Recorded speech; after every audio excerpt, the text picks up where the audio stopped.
3 tahun aku hidup sebagai janda. 3 tahun aku mengajarkan putraku Arka untuk mendoakan ayahnya yang sudah tenang di sisi Tuhan. Hingga suatu malam ibu mertuaku mengundang kami makan malam. Aku syok melihat ada kursi tambahan bertuliskan nama suamiku yang sudah meninggal 3 tahun yang lalu. Ibu mertuaku berkata, "Ada sebuah rahasia yang harus kamu ketahui." Darahku seolah membeku. Ternyata sebelum ceritanya dimulai, silakan tulis di kolom komentar dari daerah mana saja teman-teman yang menonton cerita ini. Jangan lupa like dan subscribe agar channel ini bisa semakin berkembang dan bisa mempersembahkan cerita yang lebih menarik lagi. 3 tahun waktu yang terasa begitu panjang sekaligus begitu cepat. Bagi Sasha, 3 tahun sejak Rizal, suaminya dinyatakan meninggal dalam kecelakaan kerja adalah sebuah kabut panjang. Hari-harinya diisi dengan rutinitas yang kaku yang ia ciptakan sendiri agar tidak tenggelam dalam lubang duka. Fokus utamanya hanya satu, Arka. Putra mereka yang kini berusia 5 tahun. Arka adalah jangkarnya di dunia yang terasa oleng. Pagi itu berjalan seperti pagi lainnya. Sasha dengan hijab sederhana yang menutupi kepalanya, sibuk menyiapkan sarapan untuk Arka. Putranya itu sedang asyik bermain dengan balok-balok susun di ruang tengah. Suara tawa Arka yang renyah adalah satu-satunya musik yang mengisi rumah kecil peninggalan orang tuanya. Sasha sengaja pindah ke rumah ini setahun setelah Rizal tiada, meninggalkan rumah yang dulu mereka tempati bersama. Terlalu banyak kenangan di sana, terlalu sesak oleh bayangan Rizal. "Ibu, lihat Arka bikin menara tinggi." Seru Arka berlari kecil ke arahnya. Sasha tersenyum, mengelus kepala putranya. "Wah, pintarnya anak ibu. Ayo, menaranya kita tinggal dulu. Sekarang waktunya sarapan." Arka mengangguk patuh. Saat Arka sedang melahap rotinya, ponsel Sasha bergetar di atas meja. Sebuah nama muncul di layar. Bu Ratna. Jantung Sasha sedikit berdebar. Hubungannya dengan ibu mertuanya itu tidak bisa dibilang buruk, tapi juga tidak dekat. Sejak Rizal tiada, Bu Ratna seolah ikut menarik diri. Mereka hanya bertemu di acara-acara keluarga besar atau sesekali Bu Ratna menelepon menanyakan kabar Arka. Tapi ada jarak yang dingin di antara mereka. Jarak yang diciptakan oleh duka yang tak terucap. Sasha menarik napas sejenak sebelum menggeser ikon hijau. "Assalamualaikum, Bu." Sapanya, berusaha terdengar setenang mungkin. "Waalaikumsalam. Sasha, kamu dan Arka sehat?" Suara di seberang terdengar berbeda. Biasanya suara Bu Ratna terdengar datar dan sedikit muram. Hari ini ada nada antusias yang dipaksakan. Nada yang membuat Sasha langsung waspada. "Alhamdulillah sehat, Bu. Arka sedang sarapan. Ibu sendiri bagaimana kabarnya?" "Ibu baik. Baik sekali," jawab Bu Ratna cepat. "Terlalu cepat." "Begini, Sasha. Ibu kangen sekali sama Arka. Sudah lama rasanya tidak melihat dia." Sasha mengerutkan dahi. Baru minggu lalu mereka bertemu di acara arisan keluarga dan Bu Ratna tidak banyak bicara. "Oh, begitu ya, Bu?" "Iya. Ibu ingin sekali mengajak kalian makan malam ini di restoran. Restoran baru yang katanya punya tempat main anak-anak. Arka pasti suka. Kamu teman ya, Nak? Ibu yang traktir, jangan khawatir." Undangan itu terasa sangat tiba-tiba. Bu Ratna jarang sekali berinisiatif seperti ini. "Makan malam, Bu? Malam ini?" "Iya, malam ini." Ibu tahu mendadak. Tapi ibu benar-benar ingin bertemu cucu ibu. "Boleh ya, Sasha? Tolong jangan ditolak. Ibu ingin sekali menebus waktu yang hilang." Suaranya kini sedikit bergetar. Hati Sasha terbelah. Sesuatu terasa ganjil. Desakan dalam suara Bu Ratna membuat alarm di kepalanya berbunyi. Tapi di sisi lain, ia melihat Arka. Anak itu butuh figur nenek. "Baik, Bu. Jam berapa dan di mana?" Bu Ratna terdengar sangat lega. "Syukurlah, Sasha. Nanti ibu kirim alamat lengkapnya." "Jam malam?" "Ya. Ibu sudah pesan tempat khusus. Dandan yang cantik ya, Nak." Panggilan berakhir. Dandan yang cantik. Perkataan itu menggema di telinga Sasha. Sejak kapan ibu mertuanya peduli dengan penampilannya? Sisa hari itu Sasha lalui dengan perasaan gelisah. Ia mencoba fokus pada pekerjaan desain grafis lepasnya, tapi pikirannya terus kembali pada panggilan telepon tadi. Ia memberitahu Arka tentang rencana makan malam. Anak itu tentu saja melompat kegirangan. Hore! Makan sama Nenek Ratna. Arka boleh pesan es krim yang banyak. Tentu boleh, sayang. Jawab Sasha sambil memeluk Arka, mencoba menyerap sedikit keceriaan putranya. Malam harinya, Sasha mematut dirinya di depan cermin. Ia memilih gamis berwarna pastel yang sederhana namun elegan, memadukannya dengan hijab berwarna senada. Ia menorehkan sedikit riasan tipis, sekadar untuk menutupi lingkaran samar di bawah matanya yang lelah. Di sebelahnya, Arka sudah rapi dengan kemeja kotak-kotak kecilnya. Rambutnya disisir rapi. Ibu, cantik sekali. Puji Arka tulus. Sasha tersenyum. Anak ibu juga tampan sekali. Mereka berangkat menuju restoran yang alamatnya dikirimkan Bu Ratna. Ternyata itu adalah restoran mewah di pusat kota. Bukan sekadar restoran dengan tempat main anak biasa. Sasha langsung merasa tidak nyaman. Tempat ini mahal. Ia tahu itu. Kenapa Bu Ratna memilih tempat semahal ini hanya untuk makan malam biasa? Kegelisahan Sasha semakin menjadi saat mereka tiba. Seorang pelayan menyambut mereka dengan ramah. Atas nama Bu Ratna. Iya, benar. Jawab Sasha. Mari, Bu. Ruangan privatnya sudah disiapkan. Bu Ratna sudah menunggu di dalam. Ruangan privat. Sejak kapan Bu Ratna butuh ruangan privat? Sasha menggandeng tangan Arka lebih erat. Ingat ya, nak. Nanti sama nenek harus sopan. Siap, Bu. Pelayan itu membuka pintu. Silakan masuk, Bu. Sasha melangkah masuk. Ruangan itu bernuansa hangat dengan pencahayaan yang temaram dan sebuah meja makan bundar besar di tengahnya. Bu Ratna sudah duduk di sana. Ia tersenyum, tapi senyumnya terlihat kaku dan pucat. Sasha, Arka, akhirnya kalian datang. Ucapnya dengan suara sedikit gemetar. Arka langsung berlari menghampiri neneknya. Nenek. Bu Ratna memeluknya erat. Sasha tersenyum melihat itu. Mungkin, ia hanya terlalu banyak berpikir. Ia melangkah mendekati meja, hendak duduk di kursi yang tersedia. Lalu, matanya terpaku pada sesuatu. Jantungnya serasa berhenti berdetak. Di meja bundar itu ada 3 set piring. 1 untuknya. 1 untuk Arka. Dan 1 lagi, di seberang meja. Di depan kursi ketiga yang masih kosong itu, tergeletak sebuah plakat nama kecil dari Kuningan.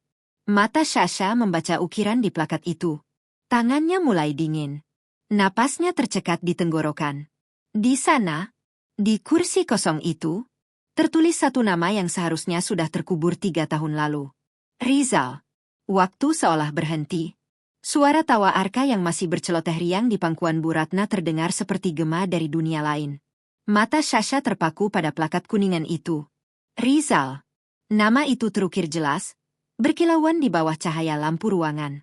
Rasa dingin menjalar dari telapak kakinya naik ke seluruh tubuhnya. Ini tidak nyata. Ini pasti mimpi buruk.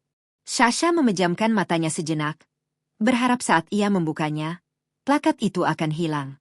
Tapi saat matanya terbuka, nama itu masih ada. Tetap di sana, seolah mengejeknya. Ibu. Suara Sasha keluar seperti bisikan serak. Bu Ratna, apa ini? Senyum Bu Ratna langsung luntur. Wajahnya yang tadi sudah pucat kini berubah menjadi seputih kertas. Tangannya yang sedang mengelus rambut Arka berhenti di udara, gemetar. Apa maksudnya ini? Ulang Sasha. Suaranya kini sedikit lebih keras. Ia menunjuk ke arah kursi kosong itu dengan jari yang bergetar. Kenapa ada nama Rizal di meja ini? Bu Ratna tampak panik. Matanya melesat ke arah pintu, seolah mencari jalan keluar. Ia sama sekali tidak menatap Sasha. Sasha. Ibu. Ibu bisa jelaskan? Tepat pada saat itu, Arka melompat turun dari pangkuan neneknya. Ia berlari kecil ke arah kursi kosong itu, menatap plakat nama dengan rasa ingin tahu khas anak-anak. Arka sudah bisa membaca sedikit-sedikit. Ibu, lihat. Seru Arka gembira. Itu nama ayah. Rizal. Nama ayah kan, Bu? Tenggorokan Sasha terasa tercekik. Ia tidak bisa menjawab. Arka, dalam kepolosannya, memandang berkeliling ruangan dengan mata berbinar. Apa ayah mau ikut makan malam sama kita? Nek, ayah mau datang ke sini? Ayah di mana? Pertanyaan polos itu menghantam Sasha seperti tamparan keras. Dan itu juga yang menghancurkan sisa ketenangan Bu Ratna. Gelas air di depan Bu Ratna tersenggol oleh tangannya yang gemetar hebat. Air tumpah membasahi taplak meja. Namun Bu Ratna tidak bergerak. Ia hanya menatap air yang merembes itu dengan mata kosong. Ibu, teriak Sasha. Kemarahan kini mulai bercampur dengan rasa takut dan bingung yang luar biasa. Jelaskan sekarang. Ini tidak lucu. Sasha menarik Arka mendekat, memeluknya erat. Arka, di dekat ibu saja ya, sayang. Ibu kenapa? Nenek kenapa? Tanya Arka bingung. Ini lelucon yang sakit, Bu. Lanjut Sasha. Air mata mulai menggenang di pelupuk matanya. Setelah 3 tahun ibu biarkan aku berduka. Ibu pikir pantas melakukan ini? Membuat seolah-olah dia masih ada? Ibu mau menyiksaku? Ibu mau menyiksa Arka? Bukan, Sasha, bukan begitu.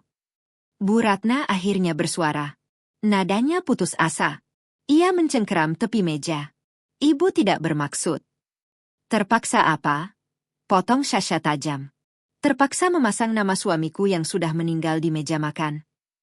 Terpaksa mengundang kami ke tempat mahal ini untuk sebuah ritual gila. Apa sebenarnya mau ibu? Napas Bu Ratna terdengar berat, seperti orang yang kesulitan bernapas. Ia menatap Sasha. Dan kali ini Sasha bisa melihat sesuatu di matanya. Bukan hanya panik, tapi ketakutan yang murni. Sasha, duduk dulu. Nak, tenang dulu. Aku tidak akan tenang sebelum ibu jelaskan. Ibu mohon, demi Arka, duduklah.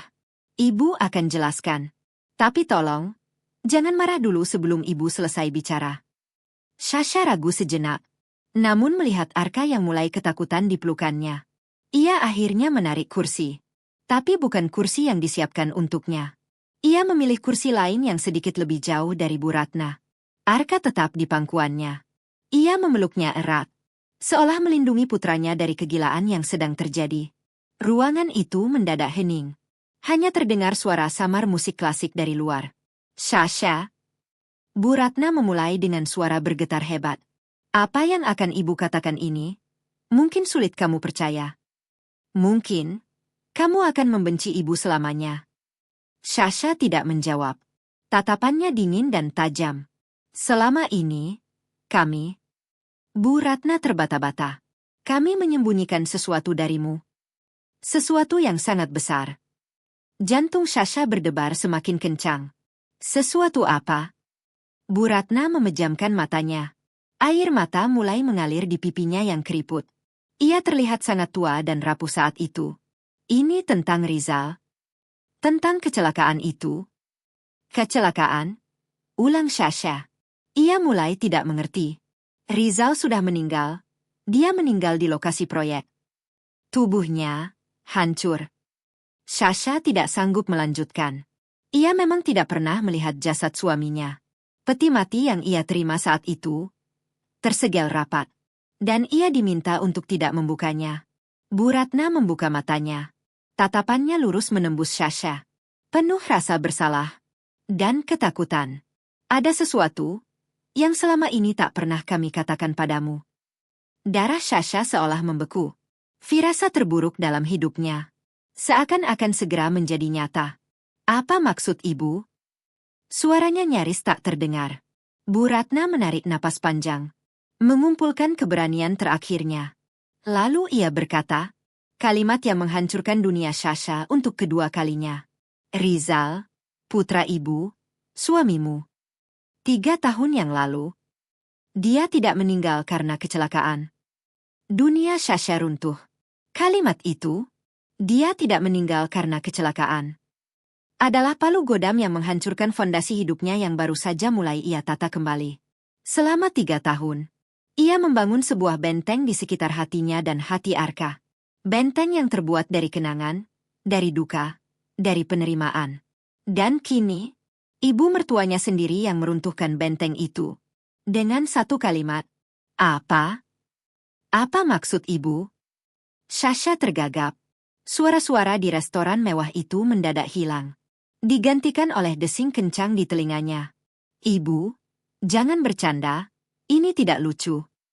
Ibu tidak bercanda, Sasha. Wajah Bu Ratna kini basah oleh air mata penyesalan. Ibu tidak pernah seberdosa ini dalam hidup ibu. Ibu, kami menipumu. Sasha menggelengkan kepala kuat-kuat. Tidak, tidak mungkin. Aku ada di pemakamannya. Aku melihat petinya dikubur. Aku mengurus surat kematiannya. Polisi datang, perusahaan mengonfirmasi. Itu semua bohong, pekik Bu Ratna. Suaranya naik 1 oktav, penuh frustrasi dan ketakutan. Semua rekayasa, Sasha. Semua diatur. Sasha memeluk Arka semakin erat. Putranya kini diam membeku, wajahnya menempel di dada Sasha. Merasakan getaran hebat tubuh ibunya. Jelaskan. Suara Sasha berubah. Rendah, dingin. Semua air matanya seolah mengering. Jelaskan semuanya dari awal. Tanpa ada yang ditutupi, sekarang. Bu Ratna menelan ludah. Ia mulai bercerita. Kata-katanya keluar terputus-putus, tersendat oleh isak tangis. Kecelakaan di proyek itu memang benar terjadi. Ada ledakan besar, banyak korban. Rizal ada di sana. Lalu, desak Sasha. Tapi, dia tidak tewas di tempat. Dia hanya terluka, tidak parah. Jantung Sasha terasa berhenti. Tapi, dia melihat kekacaan itu. Dan, dia melihat kesempatan. Kesempatan? Ulang Sasha. Tidak mengerti. Bu Ratna mengusap wajahnya. Suamimu, Rizal. Dia punya banyak masalah. Masalah yang tidak pernah dia ceritakan padamu. Sasha terdiam. Ia teringat. Rizal sering pulang larut. Sering gelisah. Mudah marah. Dan selalu mengecek ponselnya. Ia kira itu hanya tekanan kerja. Uang, bisik Bu Ratna. Utang yang sangat besar. Dia terlibat bisnis gelap. Dia berjudi. Dia meminjam uang dari orang-orang berbahaya. Sasha merasa mual. Malam sebelum kecelakaan itu, dia menelepon ibu. Dia menangis. Dia bilang dia akan dibunuh. Dia bilang, dia lebih baik mati. Sasha menatap kosong. Dan saat kecelakaan itu terjadi, dia memanfaatkannya. Bu Ratna mengangguk lemah. Dia menelepon ibu dari lokasi. Dia bilang, Bu, ini jalannya. Bilang pada semua orang aku mati. Ini satu-satunya cara. Dan kami membantunya. Sasha langsung menajamkan pandangan. Kami? Siapa kami? Ibu dan beberapa orang kepercayaannya. Kami membayar orang di rumah sakit. Kami membayar polisi. Kami menemukan jasad lain. Jasad yang tidak bisa dikenali. Dan kami bilang itu Rizal. Perut Sasha serasa diaduk. Jasad itu urusan Rizal. Ibu tidak tahu. Ibu hanya tahu. Ibu harus meyakinkanmu. Hati mati itulah sebabnya kami melarangmu membukanya. Kami bilang itu untuk kebaikanmu. Tapi sebenarnya, itu bohong. Seluruh hidup Sasha selama 3 tahun adalah kebohongan. Air mata yang ia tumpahkan. Doa yang ia panjatkan. Perjuangannya membesarkan Arka. Semuanya palsu. Uang asuransi. Desis Sasha pelan. Matanya menyipit. Itu juga bagian dari rencana. Bu Ratna hanya menunduk. Lalu mengangguk pelan. Kalian membiarkanku hidup dari uang haram itu. Kalian membiarkan aku memberi makan anakku dengan itu. Rizal bilang itu hakmu. Itu untukmu dan Arka. Hakku. Sasha tertawa. Tapi suaranya pahit. Tanpa sedikit pun kebahagiaan. Hakku adalah tahu siapa suamiku sebenarnya. Hakku adalah memilih. Hakku adalah tidak ditipu. Kalian merampas itu dariku.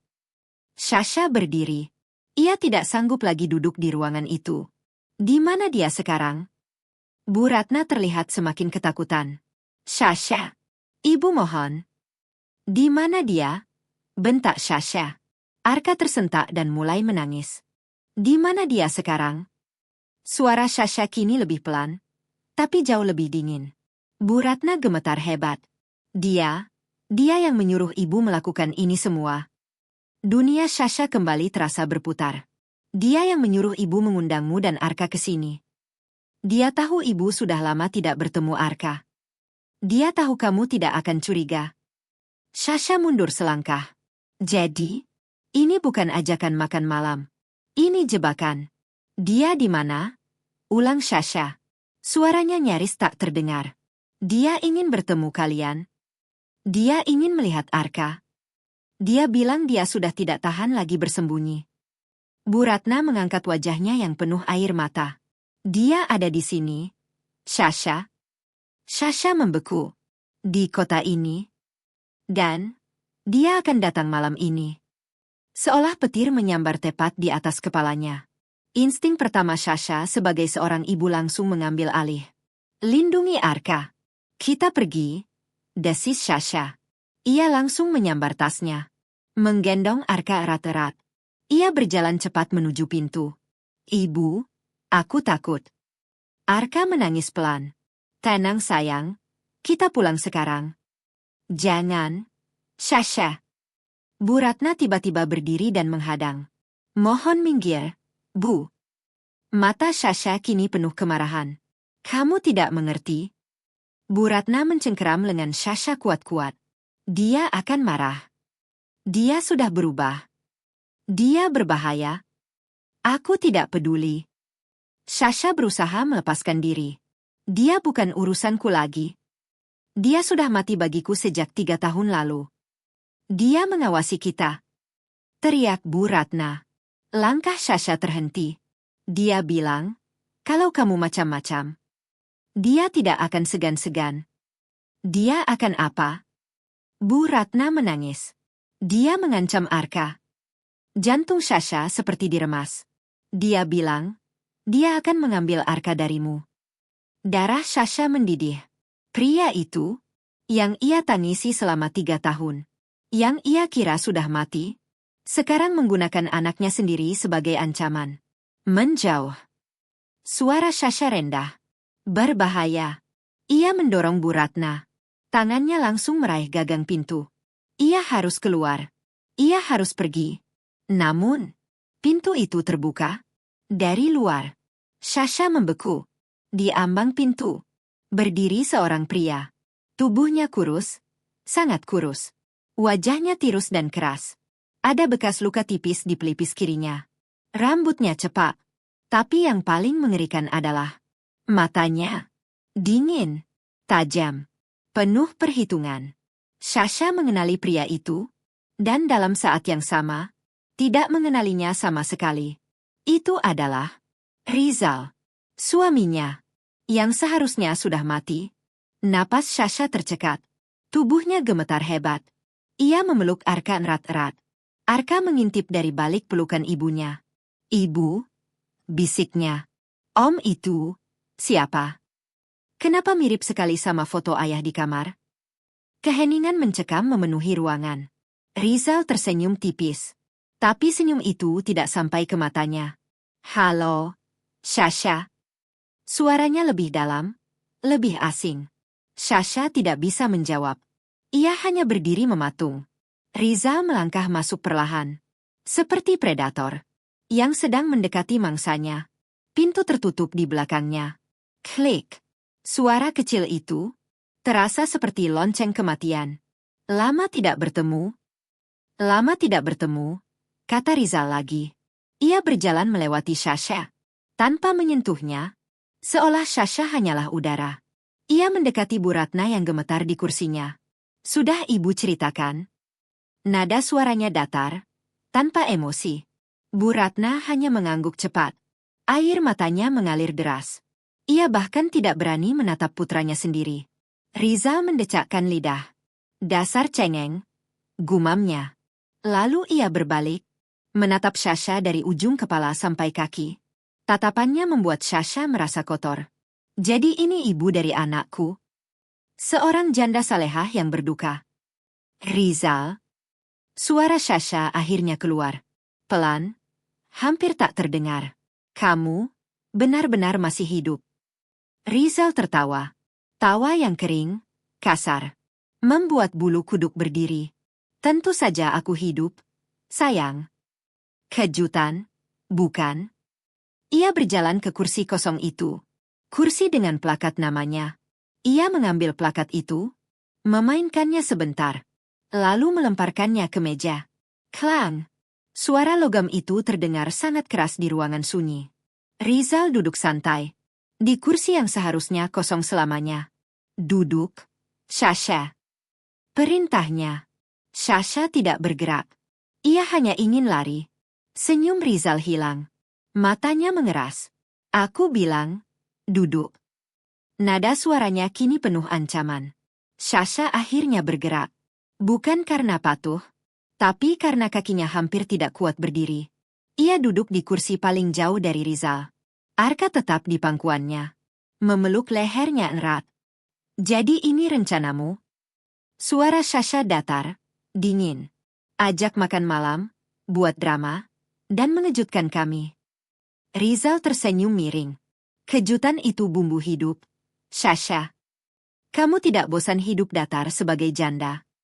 Aku kembali untuk memberi warna. Warna apa? Warna hitam kebohonganmu. Warna realita. Rizal mencondongkan tubuhnya ke depan. Aura ancamannya semakin terasa. Kamu pikir enak bersembunyi? Kamu pikir enak hidup nyaman di sini? Menikmati hidup. Menikmati hidup. Sasha hampir tertawa histeris. Aku berduka, Rizal. Aku membesarkan anak kita sendirian. Aku bekerja keras setiap hari. Di mana bagian menikmati hidup itu? Oh, ayolah. Rizal mencibir. Duka itu ada masa kadaluarsanya. 3 tahun itu lama. Dan uang asuransi itu besar sekali, kan? Sasha membeku. Itu semua berkat aku. Aku yang mengaturnya. Aku pastikan kamu dapat uang penuh. Berkat kecelakaan yang aku rancang dengan sempurna. Kau merancangnya. Sasha terbelalak. Awalnya kecelakaan biasa. Tapi aku membuatnya lebih menguntungkan. Aku bantu sedikit. Ledakan itu jadi lebih besar. Tidak ada yang curiga. Bu Ratna menangis lebih keras. Rizal, cukup. Nak. Diam, bentak Rizal. Tanpa menoleh, Bu Ratna langsung terdiam. Tubuhnya menciut ketakutan. Sasha menatapnya, campuran kasihan dan muak. Lalu kenapa sekarang? Tanya Sasha. Kenapa muncul setelah 3 tahun? Uangmu habis. Rizal menjentikkan jari. Tepat sekali. Pintar seperti biasa. Ia bersandar santai. Bersembunyi itu mahal. Aku harus membayar orang. Aku harus terus pindah. Dan utang lamaku. Bunganya terus berjalan. Sasha mengepalkan tangan. Jadi intinya, Rizal menatap tajam. Uang itu, uang asuransi. Itu uangku. Aku yang mati untuk mendapatkannya. Aku yang mati untuk mendapatkannya. Sasha menatap Rizal dengan penuh kebencian. Aku tidak memegang uang itu lagi. Rizal tersenyum tipis. Aku tahu. Aku mengawasimu, Sasha. Aku tahu kamu kerja serabutan. Aku tahu kamu mulai kesulitan. Darah Sasha langsung berdesir. Dan aku juga tahu. Lanjut Rizal pelan. Berbahaya. Minggu lalu kamu baru saja menjual rumah peninggalan orang tuamu. Wajah Sasha langsung pucat. Bagaimana kamu tahu? Aku punya mata di mana-mana. Rizal tersenyum sinis. Rumah itu laku mahal, kan? Tanah di sana sedang naik. Uangnya cukup besar. Cukup untuk memulai hidup baru. Cukup besar untukku. Jantung Sasha berdegup keras. Jadi, ini semua tentang uang. Bukan tentang Arka. Bukan tentang penyesalan. Ini perampokan. Tidak akan, kata Sasha tegas. Itu uangku. Itu warisan orang tuaku. Itu masa depan anakku. Kamu tidak berhak. Berhak. Rizal tertawa keras. Aku mati agar kalian aman. Kalau aku tidak mati, para penagih utang itu akan datang. Mereka akan menyakitimu. Mereka akan mengambil Arka. Terima kasih. Teriak Sasha. Terima kasih sudah menipuku. Terima kasih sudah meninggalkan anakmu. Terima kasih sudah membuatku jadi janda palsu. Setidaknya kamu aman, bentak Rizal. Kesabarannya mulai habis. Sekarang aku butuh uang itu. Aku tidak minta banyak. Setengahnya saja. Berikan padaku, dan aku akan pergi. Selamanya. Tidak akan pernah. Sasha berdiri. Ia mengangkat Arka dalam gendongannya. Pembicaraan ini selesai. Ia berbalik menuju pintu. Sasha. Suara Rizal menghentikannya. Dingin. Sasha tidak langsung menoleh. Kamu yakin mau pergi begitu saja? Aku akan lapor polisi. Jawab Sasha. Silakan. Kata Rizal santai. Tapi ada satu hal yang kamu lupa. Sasha menoleh sedikit. Kalau kamu tidak memberiku uang itu. Rizal tersenyum sinis. Aku akan mengambil hak asuh Arka.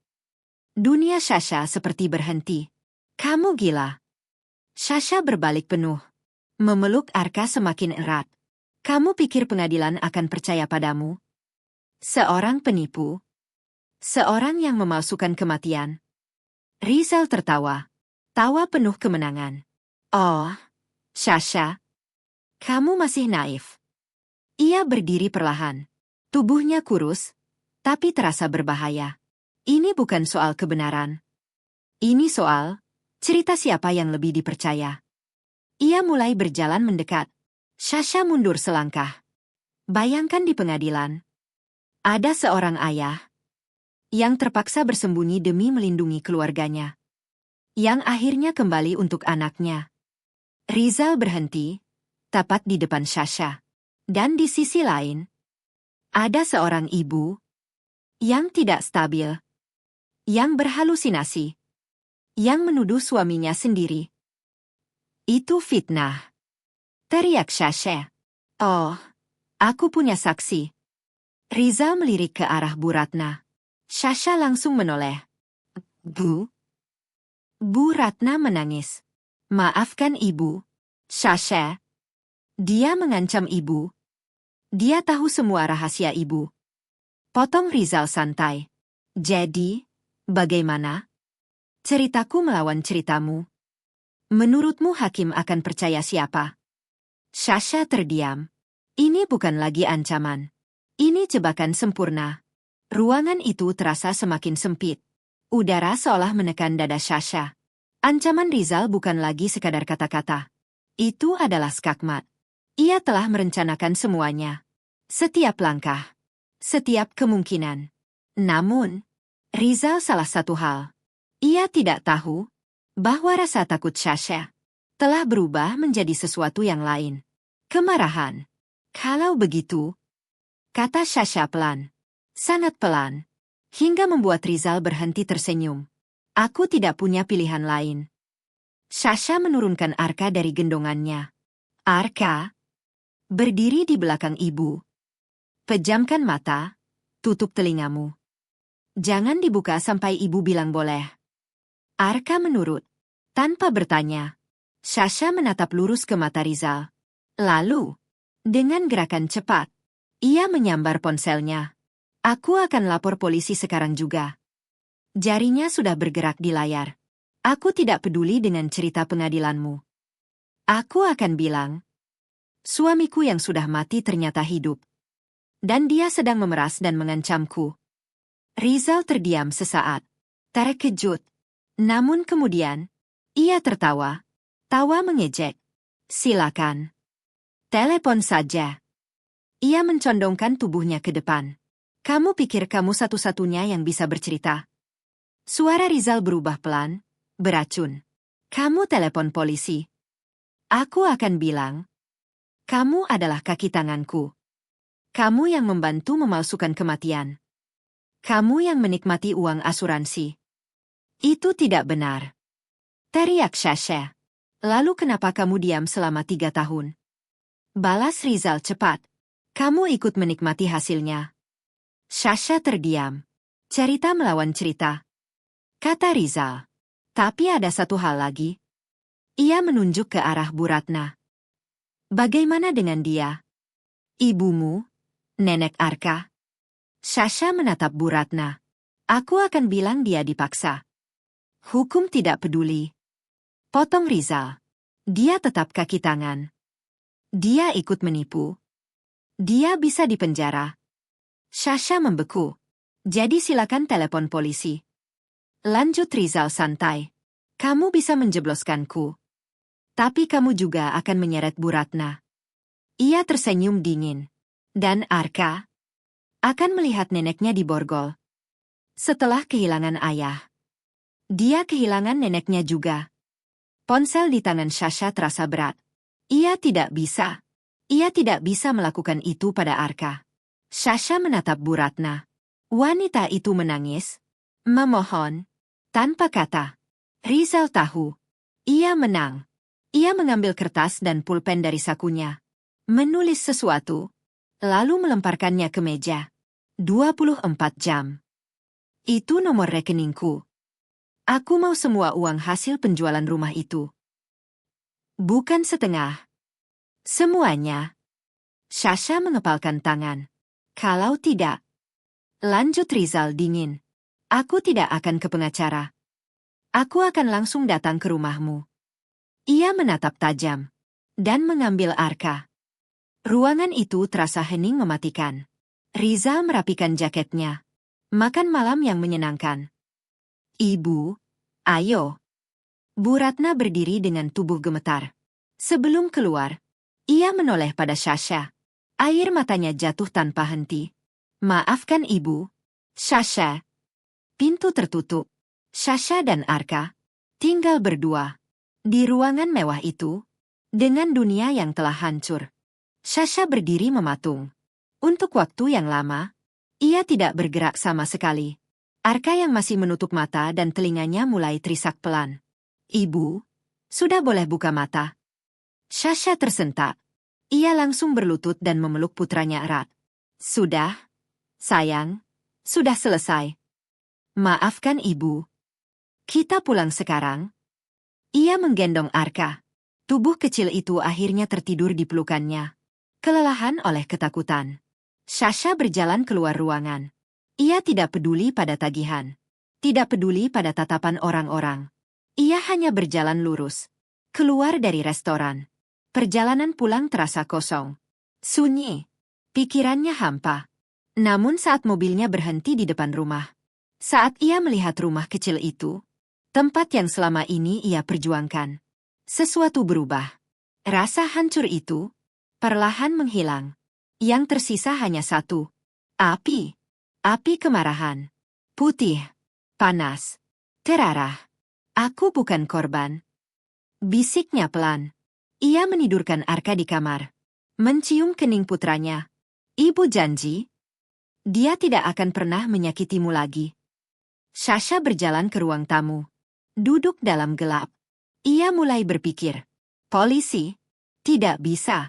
Bu Ratna akan hancur. Arka akan kehilangan neneknya. Pengadilan? Terlalu berisiko. Rizal terlalu licik. Ia harus melawan. Dengan cara lain. Ia butuh bantuan. Bukan bantuan hukum. Bukan polisi. Seseorang yang mengenal Rizal. Yang tahu kebusukannya. Yang punya alasan untuk membencinya. Tiba-tiba, sebuah nama muncul di pikirannya. Nama yang sudah 3 tahun tidak ia pikirkan. Dimas. Adik kandung Rizal. Pria yang dianggap domba hitam, keluarga. Pria yang pernah bertengkar hebat dengan Rizal. Tepat sebelum kematian itu. Dimas. Yang bahkan tidak datang ke pemakaman. Sasha meraih ponselnya. Tangannya tidak gemetar lagi. Ini pertaruhan. Ia tidak tahu Dimas ada di pihak siapa. Tapi, ia tidak punya pilihan lain. Ia menekan tombol panggil. Nada sambung terdengar. Sekali, dua kali. Halo. Suara pria menjawab. Sasha menarik napas panjang. Halo, Dimas. Ini Sasha, istri Rizal. Hening. Beberapa detik terasa sangat lama. Sasha. Suara Dimas terdengar kaget. Dan waspada. Ada apa? Aku butuh bantuanmu. Suara Sasha tenang. Terkontrol. Ini tentang Rizal. Rizal sudah meninggal. Jawab Dimas dingin. Sasha menutup mata sejenak. Tidak. Dia belum mati. Aku baru saja bertemu dengannya 1 jam yang lalu. Hening. Kali ini hening yang benar-benar sunyi. Sasha bahkan tidak bisa mendengar napas dari seberang. Dimas, kamu masih di sana? Di mana kamu? Suara Dimas tiba-tiba berubah.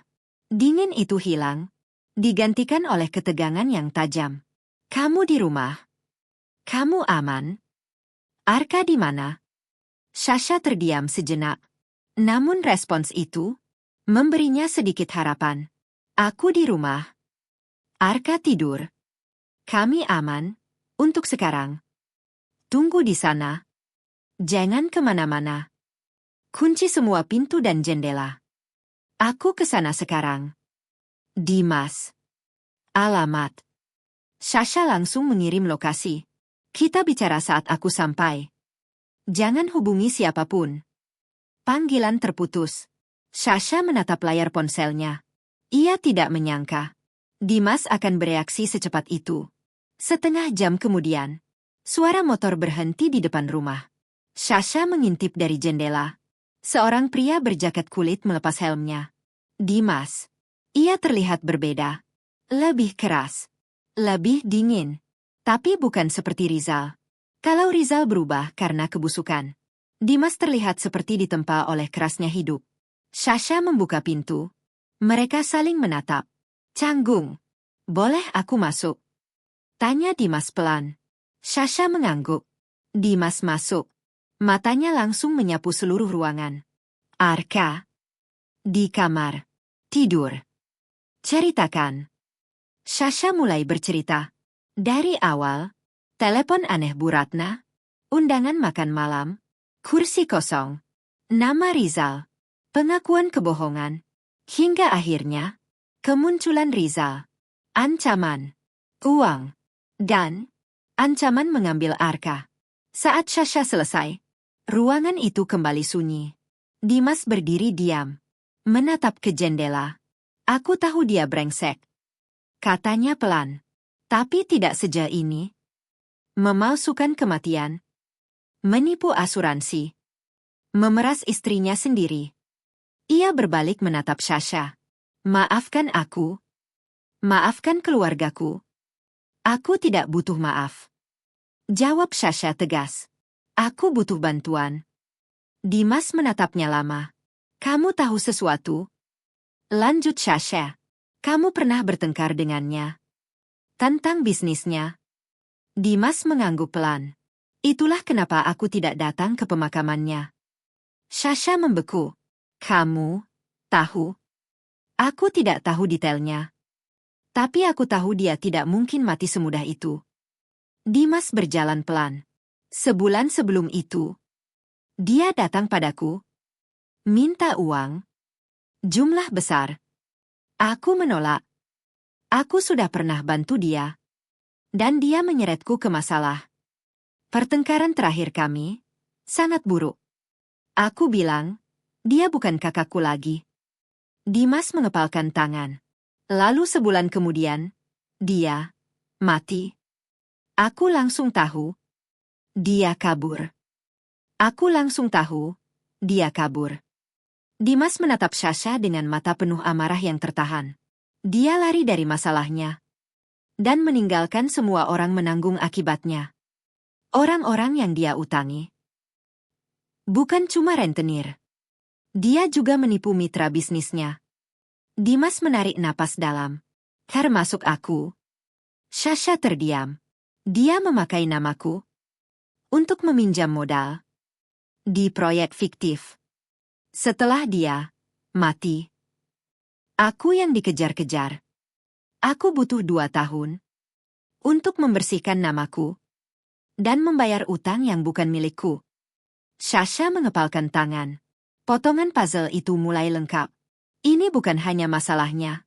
Ini juga masalah Dimas. Itulah kenapa aku melacaknya. Kata Dimas. Diam-diam. Aku ingin dia membayar. Tapi dia pintar. Aku kehilangan jejaknya. Setahun lalu, Dimas menatap Sasha. Dan sekarang, dia muncul sendiri. Dia memberiku waktu 24 jam. Kata Sasha pelan. Dia mau semua uang hasil penjualan rumahku. Kalau tidak, dia akan mengambil Arka. Dimas menatapnya. Lama. Aku kagum kamu tidak lapor polisi. Karena dia benar. Jawab Sasha pahit. Bu Ratna akan terseret. Dan dia akan memutarbalikkan semuanya. Aku tidak bisa ambil risiko itu.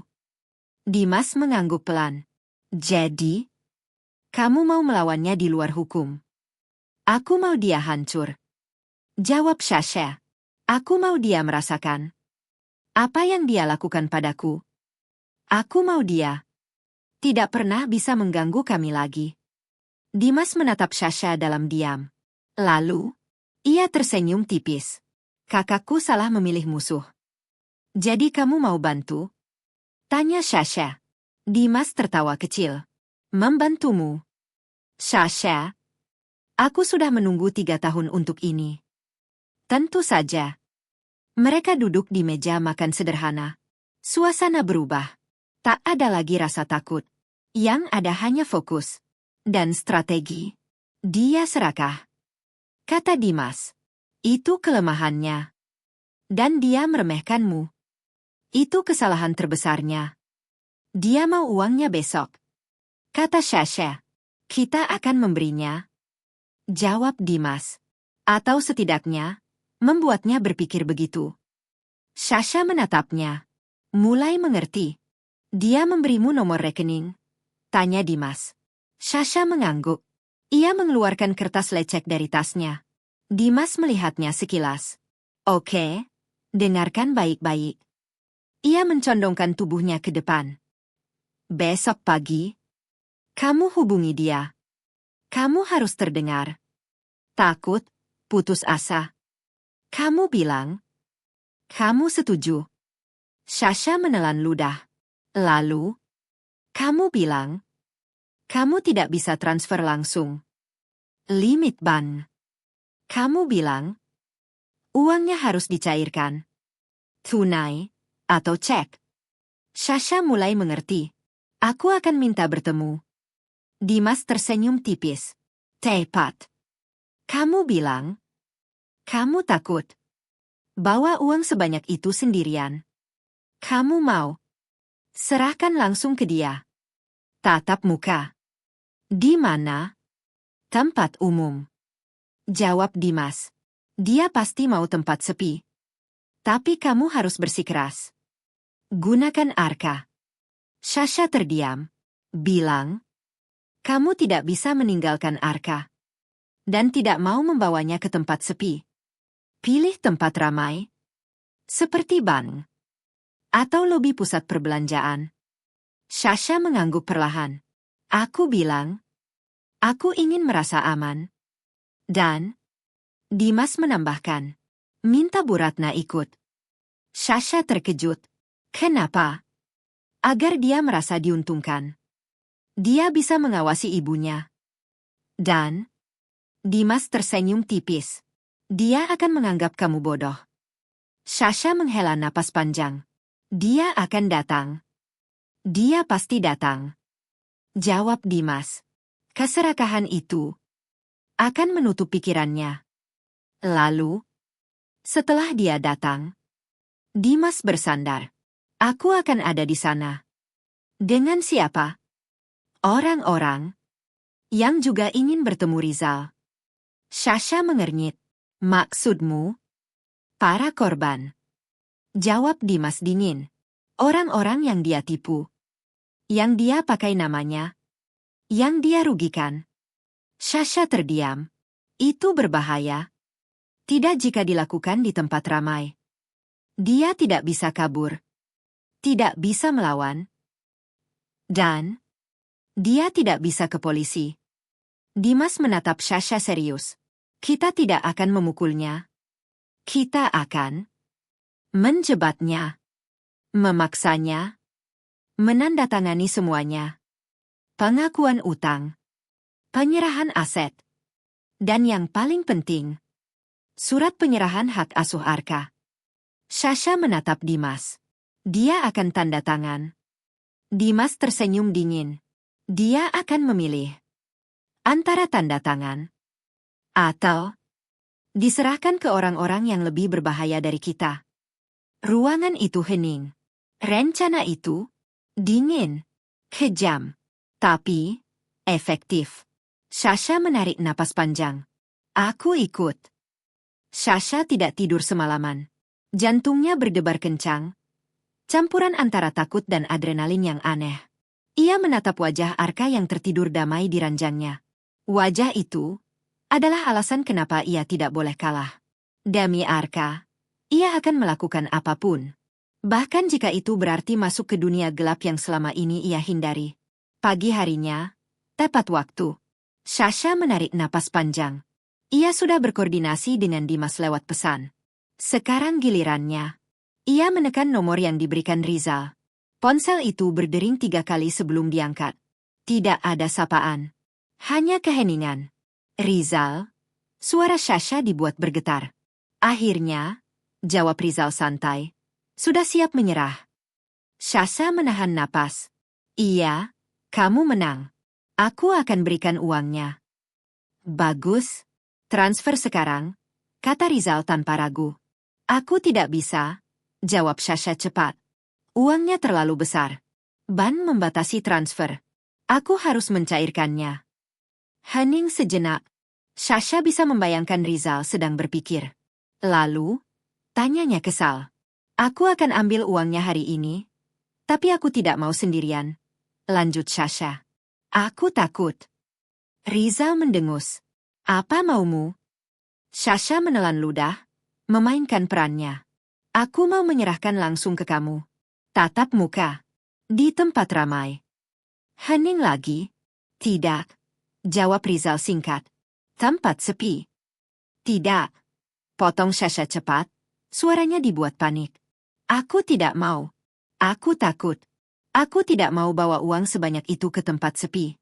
Aku mau di tempat ramai. Aku mau merasa aman. Rizal terdiam.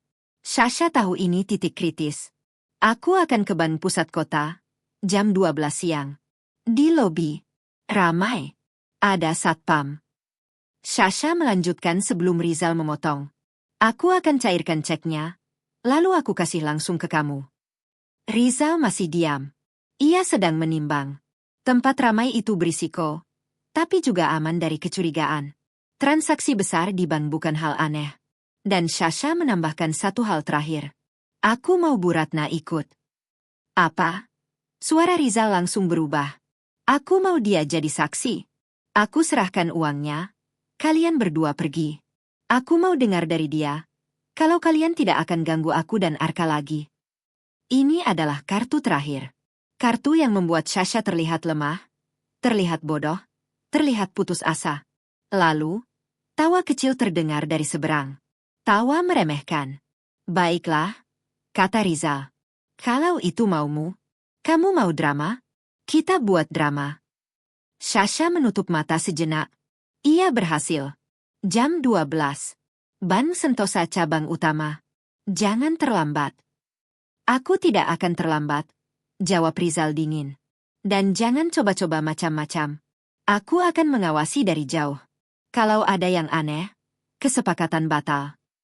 Aku tidak akan macam-macam. Aku cuma ingin ini selesai. Bisik Sasha. Panggilan terputus. Sasha langsung mengirim pesan ke Dimas.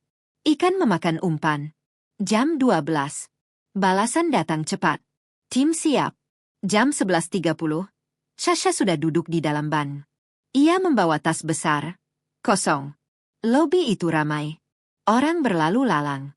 Suara mesin hitung uang terdengar samar. Semuanya tampak normal. Tapi Sasha tahu, di balik keramaian itu, ada sesuatu yang akan meledak.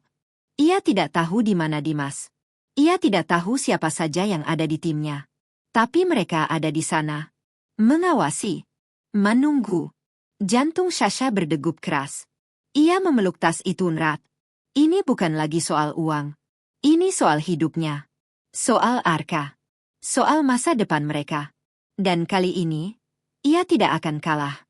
Tepat pukul 11.55, pintu kaca otomatis bank terbuka. Sasha langsung menegang. Seorang pria masuk dengan kacamata hitam dan topi. Berjalan santai tapi penuh waspada. Di belakangnya, Bu Ratna. Wajahnya pucat, matanya bengkak. Sasha langsung tahu, itu dia. Rizal. Rizal berhenti sejenak di pintu. Matanya menyapu seluruh ruangan seperti predator yang mencari ancaman. Tapi yang ia lihat hanya aktivitas biasa. Nasabah, teller, satpam. Tidak ada yang mencurigakan. Setidaknya, tidak menurutnya. Lalu matanya menemukan Sasha. Duduk di sofa, memeluk tas besar. Ia tersenyum miring. Ia merasa menang. Ia berjalan mendekat. Bu Ratna mengikuti di belakangnya seperti bayangan. Tepat waktu, kata Rizal pelan, berdiri di depan Sasha tanpa duduk. Di mana uangnya? Sasha menatapnya sebentar, lalu menunjuk tas di pangkuannya. Aku belum mencairkannya, aku menunggumu. Rizal mendengus kesal. Kita buang waktu. Cepat ambil. Ia menoleh ke arah antrean teller. Tapi Sasha berdiri dan berkata cepat. Kamu ikut aku. Rizal mengernyit. Apa? Kamu ikut. Dan Bu Ratna juga. Aku tidak mau sendirian. Suaranya dibuat gemetar. Rizal tampak kesal. Tapi keserakahannya menang. Ia mengangguk singkat. Cepat. Mereka bertiga berjalan menuju antrean. Sasha di depan. Rizal tepat di belakangnya. Bu Ratna di belakang Rizal. Jarak mereka dekat. Terlalu dekat. Sasha bisa merasakan napas dingin Rizal di tengkuknya. Saat gilirannya tiba, Sasha maju ke depan teller. Siang, Bu. Ada yang bisa dibantu? Tanya petugas ramah. Sasha menarik napas. Ini momen yang menentukan. Saya mau mencairkan cek, katanya pelan. Lalu ia berhenti. Ia tidak jadi mengeluarkan cek. Sebaliknya, ia berbalik, menghadap Rizal. Tepat di tengah lobi bank yang ramai. Aku di sini untuk bertemu suamiku. Suaranya kini lebih keras. Beberapa orang mulai menoleh. Rizal langsung menegang. Sasha, apa yang kamu lakukan? Desisnya. Sasha tidak berhenti. Suamiku, yang seharusnya sudah meninggal 3 tahun lalu. Lobi bank mendadak hening. Semua mata mulai tertuju pada mereka. Satpam mulai mendekat. Rizal panik. Diam. Kamu gila ya? Tapi Sasha melangkah 1 langkah ke depan. Menunjuk langsung ke wajah Rizal. Namanya Rizal. Dia memalsukan kematiannya. Dia menipu asuransi. Dan sekarang dia datang untuk memeras saya. Suasana meledak. Orang-orang berbisik. Beberapa mundur. Satpam semakin mendekat. Rizal menggeram. Ia maju. Tangannya terangkat seolah ingin membungkam Sasha. Namun, sebuah tangan lain menangkap pergelangan tangannya dengan kuat. Rizal menoleh cepat. Matanya membelalak.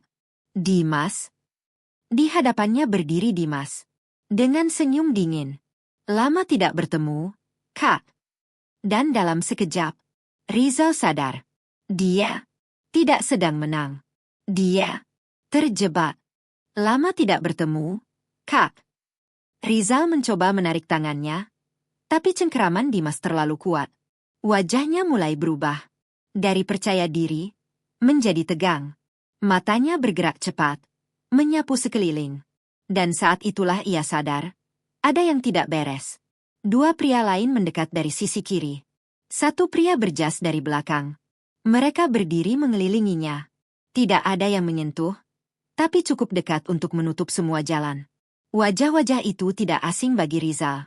Mereka adalah orang-orang yang pernah ia tipu. Orang-orang yang selama ini mencarinya. Sudah lama kami menunggu kamu, kata salah satu dari mereka dingin. Rizal menelan ludah. Untuk pertama kalinya, ia terlihat benar-benar takut. Ini tempat umum. Desisnya mencoba mengontrol keadaan. Kalian tidak bisa macam-macam. Justru karena ini tempat umum, jawab Dimas pelan. Kamu tidak bisa lari. Satpam kini sudah berdiri tidak jauh. Beberapa pegawai ban memperhatikan. Tapi tidak ada yang mengerti sepenuhnya apa yang terjadi. Hanya ketegangan yang terasa jelas di udara. Dimas melepaskan tangan Rizal perlahan, tapi tetap berdiri di depannya. Tenang saja. Kami tidak akan menyentuhmu, katanya. Kami hanya ingin menyelesaikan urusan. Pria berjas maju satu langkah. Ia membuka map yang dibawanya. Kami sudah siapkan semuanya, katanya tenang. Pengakuan utang, penyerahan aset, dan ia berhenti sejenak, melirik Sasha, pernyataan hak asuh. Sasha berdiri diam. Jantungnya masih berdetak kencang. Tapi kali ini, bukan karena takut. Rizal tertawa kecil. Tapi tawa itu kosong. Kalian pikir aku akan tanda tangan? Dimas tersenyum tipis. Kamu punya dua pilihan. Ia mendekat sedikit. Suaranya pelan, tapi tajam. Pertama, kamu tanda tangan. Kita selesai di sini. Kamu pergi. Dan tidak pernah kembali. Pilihan kedua. Dimas berhenti. Matanya berubah dingin. Kami serahkan kamu ke orang-orang yang selama ini juga mencarimu. Wajah Rizal langsung pucat. Ia tahu, itu bukan ancaman kosong. Dan percayalah, lanjut Dimas, mereka tidak akan sebaik kami. Rizal terdiam. Untuk pertama kalinya, ia kehabisan kata. Matanya menoleh ke Sasha. Tatapan penuh kebencian. Kamu? Desisnya. Sasha tidak mundur. Tidak takut. Ia menatap balik. Kali ini. Suara Sasha tenang. Aku yang menentukan akhir cerita. Hening. Beberapa detik yang terasa sangat lama. Lalu, Rizal menghembuskan napas berat. Tangannya gemetar. Saat mengambil pulpen. Ia tahu, permainan ini sudah selesai. Dan kali ini, dia yang kalah. Rizal berdiri diam. Tangannya masih memegang pulpen. Matanya menatap kertas di depannya, lalu beralih ke sekeliling. Ke Dimas. Ke orang-orang yang mengelilinginya. Ke satpam yang mulai memperhatikan. Dan akhirnya, ke Sasha. Tidak ada lagi kesombongan di wajahnya. Tidak ada lagi senyum sinis. Yang tersisa hanya satu hal. Kesadaran. Bahwa kali ini, ia benar-benar tidak punya jalan keluar. Tangannya bergerak pelan. Ia menandatangani kertas pertama. Lalu kedua. Lalu ketiga. Setiap goresan tinta itu seperti memotong satu bagian dari kekuasaannya. Pengakuan utang. Penyerahan aset. Dan akhirnya, surat pernyataan hak asuh Arka. Saat ia selesai, ruangan itu terasa berubah. Tegangan perlahan menghilang. Tapi bukan berarti semuanya selesai dengan damai. Ini adalah akhir, yang dingin. Dimas mengambil berkas itu. Memeriksanya dengan teliti. Lalu mengangguk kecil. Selesai, katanya. Rizal tertawa pelan. Tawa yang hampa. Ia menggelengkan kepala. Kalian pikir ini berakhir di sini? Desisnya. Tapi tidak ada lagi kekuatan dalam suaranya. Sasha melangkah maju satu langkah. Tidak ada lagi rasa takut. Tidak ada lagi keraguan. Iya, katanya tenang. Ini berakhir. Rizal menatapnya lama. Seolah ingin mengatakan sesuatu. Tapi akhirnya, ia hanya tersenyum pahit. Untuk pertama kalinya, ia kalah. Tanpa kata lagi, ia mundur satu langkah. Tidak ada yang menahannya. Tidak ada yang menyentuhnya. Tapi semua orang tahu, ia sudah tidak punya apa-apa lagi. Ia berbalik, berjalan keluar dari ban. Pelan, sendirian. Bu Ratna berdiri terpaku. Air matanya mengalir deras. Ia ingin mengejar, tapi kakinya tidak bergerak. Yang tersisa hanyalah penyesalan. Sasha menatap punggung pria itu, hingga menghilang di balik pintu kaca. Dan saat pintu itu tertutup, ia tahu. Semuanya benar-benar selesai. Sasha menghembuskan napas panjang. Bahunya terasa ringan untuk pertama kalinya setelah 3 tahun. Ia tidak menang dengan mudah. Ia tidak menang tanpa luka. Tapi ia menang. Dimas mendekat. Kamu kuat, katanya pelan. Sasha hanya mengangguk. Ia tidak butuh pujian. Ia hanya butuh satu hal. Arka. Ia pulang. Dan saat ia membuka pintu kamar, ia melihat Arka masih tertidur, damai, tanpa tahu badai apa yang baru saja berlalu. Sasha duduk di sampingnya, mengelus rambutnya perlahan. Ibu janji, bisiknya pelan, tidak akan ada lagi yang menyakitimu. Di luar sana, dunia mungkin masih sama. Masih penuh kebohongan, pengkhianatan, dan luka. Tapi di dalam rumah kecil itu, Sasha dan Arka akhirnya bebas.